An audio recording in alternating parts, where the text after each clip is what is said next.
The Trump administration accidentally texted me its war plans. U.S. national security leaders included me, this is referring to an Atlantic reporter, in a group chat about upcoming military strikes in Yemen. I didn't think it could be real, and then the bombs started falling. This is from Jeffrey Goldberg in the Atlantic.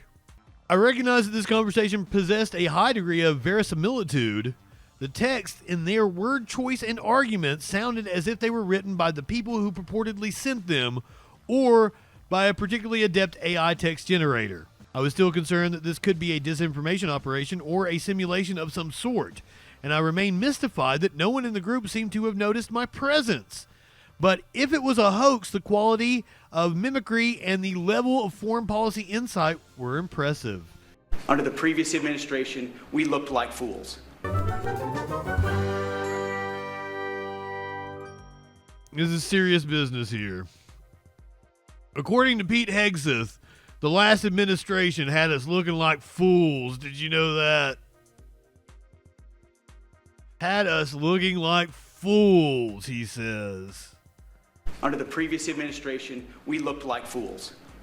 Not anymore. President Trump has reestablished American leadership. The F-47 is part of it. And Mr. President, thank you for having the courage to do it and leading the way for all our warfighters. Thank you. Under the previous administration, we looked like fools. Not anymore. President Trump has reestablished American leadership. The F-47 is part of it. And Mr. President, thank you for having the courage to do it and leading the way for all our warfighters. Thank you. Under the previous administration, we looked like fools. Not anymore. President Trump has reestablished American leadership. Alien, you're right. You're right. Real Joe Bluth vibes over here. Pete Hegseth says under the previous administration, we looked like fools. Pete Hegseth said the previous administration made us look like fools. The Trump administration accidentally texted me its war plans. U.S. national security leaders included me, this is referring to an Atlantic reporter, in a group chat about upcoming military strikes in Yemen. I didn't think it could be real, and then the bombs started falling. This is from Jeffrey Goldberg in the Atlantic.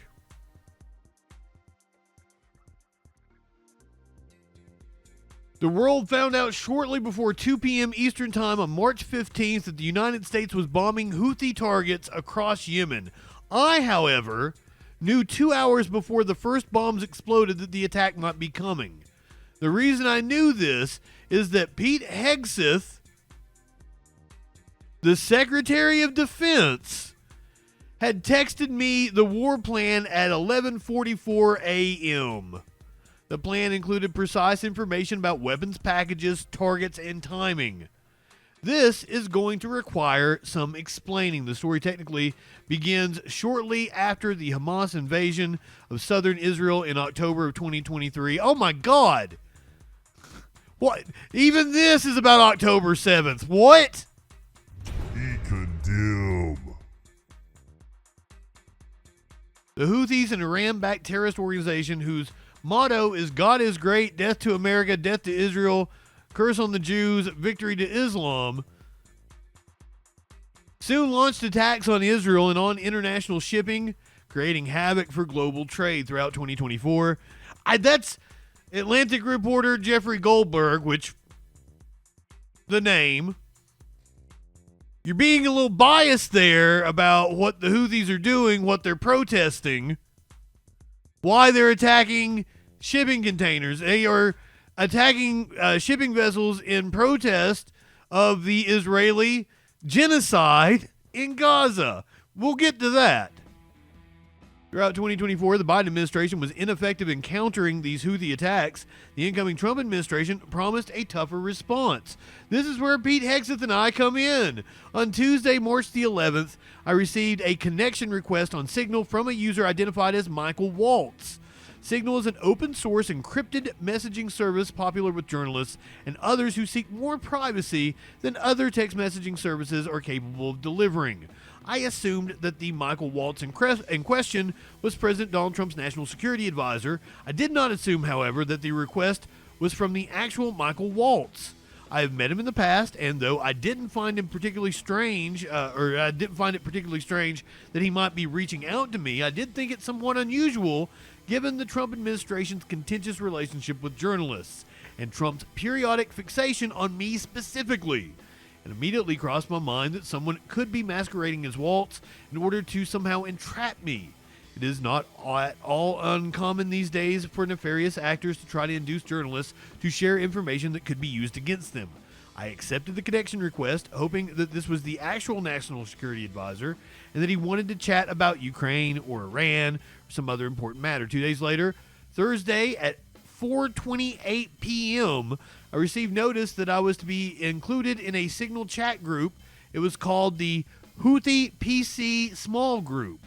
A message to the group from Michael Waltz read as follows: Team establishing a principal group for coordination on Houthis, particularly over the next 72 hours. My deputy, Alex Wong, is pulling together a Tiger team at Deputies Agency Chief of Staff level, following up from the meeting in the sit room this morning for action items, and we'll be sending that out later this evening.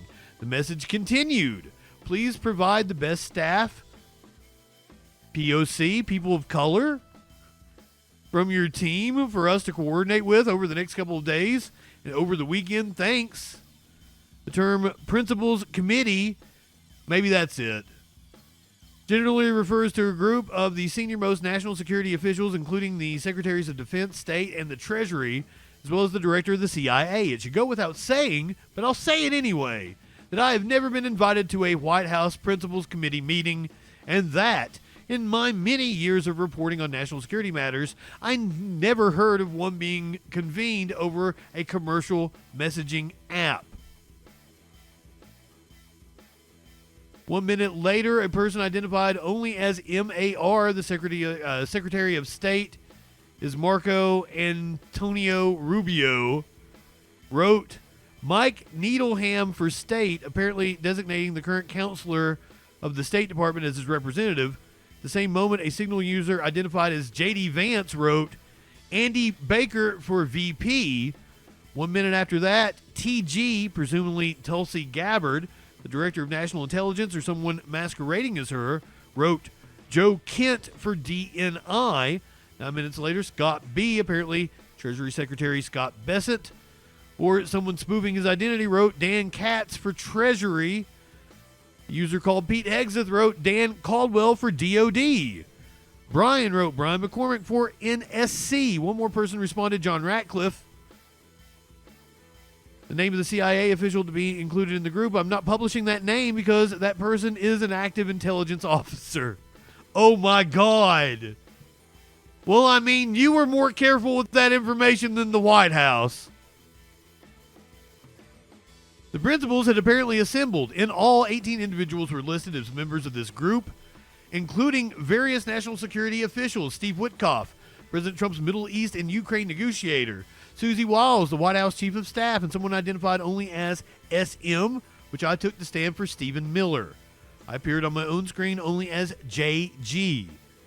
That was the end of the Thursday text chain. After receiving the Waltz text related to the Houthi PC small group, I consulted a number of colleagues. We discussed the possibility that these texts were part of a disinformation campaign initiated by either a foreign intelligence service or, more likely, a media gadfly organization, the sort of group that attempts to place journalists in embarrassing positions and sometimes succeeds, a Project Veritas type. I had very strong doubts that this text group was real because I could not believe that the national security leadership of the United States would communicate on Signal about imminent war plans.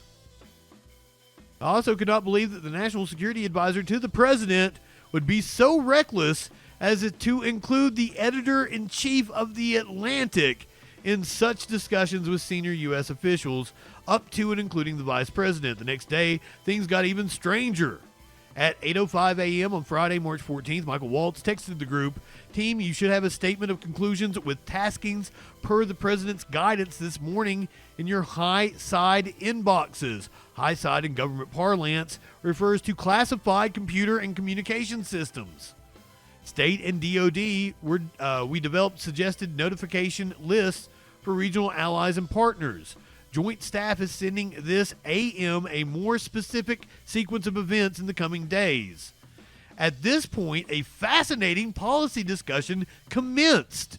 The account labeled JD Vance responded at 8:16. "Team, I am out for the day doing an economic event in Michigan, but I think we are making a mistake."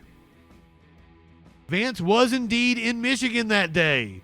The Vance account goes on to state, 3% of U.S. trade runs through the Suez. 40% of European trade does. There is a real risk that the public doesn't understand this or why it's necessary. The strongest reason to do this is, as POTUS said, to send a message. The Vance account then goes on to make a noteworthy statement, considering that the vice president has not deviated publicly from Trump's position on virtually any issue. "I am not sure the president is aware how inconsistent this is with his message on Europe right now. There's a further risk that we see a moderate to severe spike in oil prices. I am willing to support the consensus of the team and keep these concerns to myself, but there is a strong argument for delaying this a month, doing the messaging work on why this matters, seeing where the economy is, etc." A person identified in Signal as Joe Kent, Trump's nominee to run the National Counterterrorism Center, wrote at 8:22, "There is nothing time-sensitive driving the timeline. We'll have the exact same options in a month." At 8:26, a message landed in my Signal app from the user John Ratcliffe. The message contained information that might be interpreted as related to actual and current intelligence operations. Oh, so you're not going to tell us the juicy one. Oh, come on. A message arrived from the Pete Hexeth account. "VP, I understand your concerns and fully support you raising with POTUS. Important considerations, most of which are tough to know how they play out. Economy, Ukraine, peace, Gaza. I think messaging is going to be tough no matter what. Nobody knows who the Houthis are, which is why we would need to stay focused. Biden failed to Iran funded." The Hexeth message goes on to state, "Waiting a few weeks or months does not fundamentally change the calculus to immediate risks on waiting. This leaks we look indecisive. Israel takes an action first, or Gaza ceasefire falls apart, and we don't get to start this on our own terms. We can manage both. We are prepared to execute, and if I had final go or no-go vote, I believe we should. This is not about the Houthis. I see it as two things. Restoring freedom of navigation, a core national interest, reestablish deterrence, which Biden cratered. But we can easily pause, and if we do, I will do all we can to enforce 100% OPSEC, Operation Security. I welcome other thoughts." A few minutes later, Michael Walt's account posted a lengthy note about trade figures and the limited capabilities of European navies. Whether, I almost said naives, whether it's now or several weeks from now, it will have to be the United States that reopens these shipping lanes. Per the president's request, we are working with DOD and state to determine how to compile the cost associated and levy them on the Europeans. The account, identified as JD Vance, addressed a message at 8:45 to Pete Hexeth. "If you think we shouldn't do it, let's go." If you think we should do it, let's go. I just hate bailing Europe out again. The user identified as Hexeth responded 3 minutes later, "VP, I fully share your loathing of European freeloading. It's pathetic, but Mike is correct. We are the only ones on the planet on our side of the ledger who can do this. Nobody else even close. Question is timing. I feel like now is a good time as any, given POTUS directive to reopen shipping lanes. I think we should go, but POTUS still retains 24 hours of decision space." At this point, the previously silent SM joined the conversation. "As I heard it, the president was clear, green light. but we soon make clear to Egypt and Europe what we expect in return. We also need to figure out how to enforce such a requirement. E.g., if Europe doesn't remunerate, then what? If the U.S. successfully restores freedom of navigation at great cost, there needs to be some further economic gain extracted in return. So here's actual copies of the messages. That message from SM, presumably Trump's confidant, Stephen Miller, the deputy White House chief of staff, or someone playing Stephen Miller, effectively shut down the conversation. The last text of the day came from Pete Hegseth, who wrote at 9:46 a.m., agree.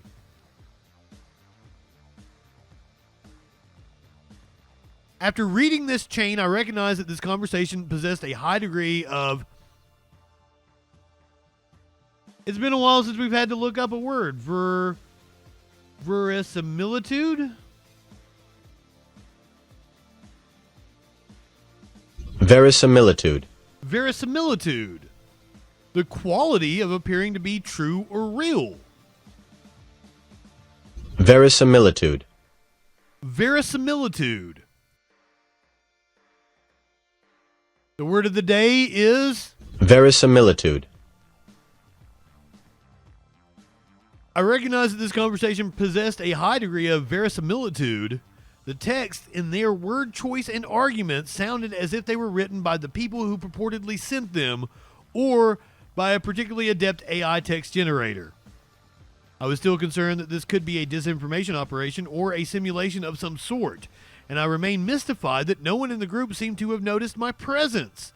But if it was a hoax, the quality of mimicry and the level of foreign policy insight were impressive. It was the next morning, Saturday, March 15th, when this story became truly bizarre.